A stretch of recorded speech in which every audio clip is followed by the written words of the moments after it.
Friends, आपने कोई भी लोन ले रखा था और वह लोन 10 लाख रुपए से कम का था, चाहे वो पर्सनल लोन था, चाहे वो loan against property, home loan, कोई भी लोन हो सकता है, वह उसका अमाउंट 10 लाख रुपए से कम का था, लेकिन वह किसी वजह से या इस कोरोना काल की वजह से आप उसको भरने में असमर्थ हो रहे हैं और आपका वह लोन एनपीए हो चुका है, आपका वह अकाउंट एनपीए हो चुका है, तो आपको घबराने की कोई जरूरत नहीं है। मैं आपके सामने लेकर आया हूं एक ऐसा सॉल्यूशन जिससे आपका 80% तक का लोन अमाउंट माफ हो सकता है और इस लोन की टेंशन से उभर सकते हैं और अपने आप को फ्री महसूस कर सकते हैं और अपने बिजनेस को दोबारा से ग्रो करने में आप अपने बिजनेस पर पूरा फोकस कर सकते हैं। तो फ्रेंड्स,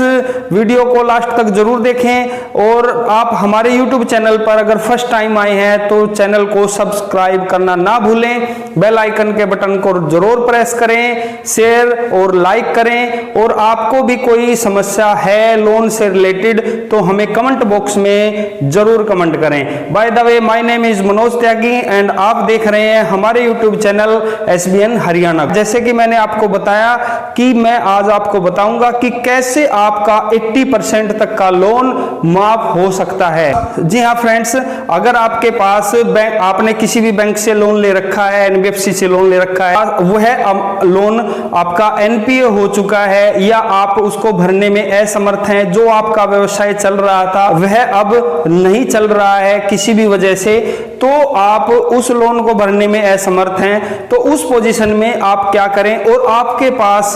बैंक की तरफ से, NBFC की तरफ से लगातार मैसेज, कॉल, फोन या फिर आपके पास उनके नोटिस आ रहे हैं, बार बार आप उनके नोटिस आ रहे हैं, तो उस पोजीशन में आप क्या करें। तो फ्रेंड्स, घबराने की कोई जरूरत नहीं है, क्योंकि मैं आज इस वीडियो में आपको बताऊंगा कि आप कैसे एक सिंपल से तरीके से आप अपने इस लोन को रेगुलर कर सकते हैं या इस लोन का अमाउंट को 80% तक का माफ करा सकते हैं, तो इस टेंशन से छुटकारा पा सकते हैं। जी हाँ फ्रेंड्स, आपको करना क्या होता है कि जो भी आपके पास लेटर या आपके पास कोई नोटिस आ रहा है बैंक की तरफ से, आपने सिर्फ करना क्या है कि लोक अदालत में उसको लेकर जाना है। लोक अदालत करती क्या है, उसमें आप जो फर्स्ट पार्टी है यानी कि बैंक, सेकंड पार्टी जो कि आप हैं, उन दोनों को वह आमने सामने बैठाकर एक सेटलमेंट का प्रस्ताव पास करती है, जिस पर आपकी दोनों की सहमति होने के बाद ही वह सेटलमेंट होती है और उस लोक अदालत का जो रिजल्ट आता है आपकी सहमति के बाद, उस पर आप दोनों के हस्ताक्षर हो जाते हैं और वह मान्य होता है। लेकिन ध्यान रहे फ्रेंड्स, अगर आप लोक अदालत में जाकर अपना जो केस है उसको रिजॉल्व करा लेते हैं, उसका सॉल्यूशन कर लेते हैं और बैंक के साथ में सेटल कर लेते हैं,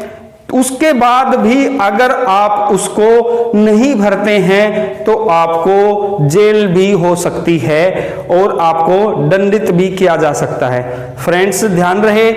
उस लोक अदालत का जो भी रिजल्ट होता है वो आपसी सहमति के बाद ही होता है। उसके बाद आप उसकी अपील हाई कोर्ट या सुप्रीम कोर्ट में भी नहीं कर सकते हैं, वह मान्य नहीं होती है। तो फ्रेंड्स, लेकिन घबराने की कोई जरूरत नहीं है। आप लोक अदालत में जाइएगा, उनके सामने अपना पक्ष रखिएगा और अगर आपकी सेटलमेंट बन जाती है, आपका आपसी समझौता बन जाता है, तो आप साइन कीजिएगा, वह रिजल्ट आपको दे देते हैं, आपका डिसीजन ही उसमें लास्ट माना जाता है। तो उस डिसीजन को लेकर आप अपने जो भी आपने टाइम लिया है या जो भी आपने सेटल किया है उसको आप रिजोल्व कर सकते हैं। फ्रेंड्स, लेकिन अगर आपको लगता है कि जो नोटिस आपके पास आ रहा है वह नोटिस में आपसे ज्यादा डिमांड कर रहे हैं, आपने लोन कम लिया था अब ज्यादा मांग रहे हैं, इन लेटर से आपको घबराना बिल्कुल नहीं है। आप लोक अदालत में जाइए, लेटर को लेके जाइए, आप अपना सैंक्शन लेटर लेके जाइए। जो आपने लोन लेने के टाइम पे